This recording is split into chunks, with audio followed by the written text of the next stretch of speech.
alarmado ang mga teachers dahil hindi pa umano nila kabisado ang bagong ituturo gayong pasok na sa susunod na linggo.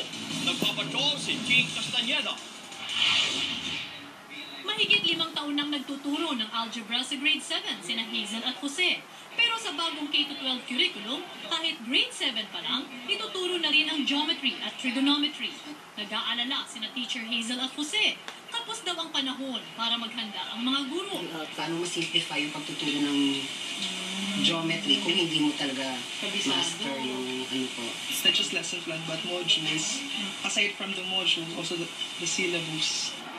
Kaya puspusan ang training ng mga guro sa grade 1 at grade 7 na unang kahawak ng bagong K-12 curriculum. Paliwanag ng DepEd, spiral progression approach ang sinusunod ng K-12. Ibig sabihin, grade 7 pa lang, may patikim na ang mga mag-aaral sa ilan sa mga konsepto ng math at science na dati sa mas matataas na mga antas pa itinuturo, tulad ng geometry, trigonometry, biology, chemistry at physics. Introductory basic principles po lamang. At habang siya ay tumataas ng kanyang level, ay tulad po natin, lumalawak po yan at lumalalim.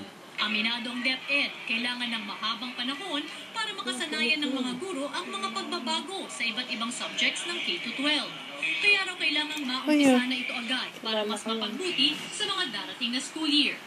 Sa kabila ng mga pagbabagong ito, tiniyak ng DepEd na walang dapat ikabahala ang mga guro dahil magtutuloy-tuloy ang kanilang training sa mga darating na taon hanggang sa makabisado nila ang bagong K-12 curriculum. Jing Castañeda, ng Pilipinas.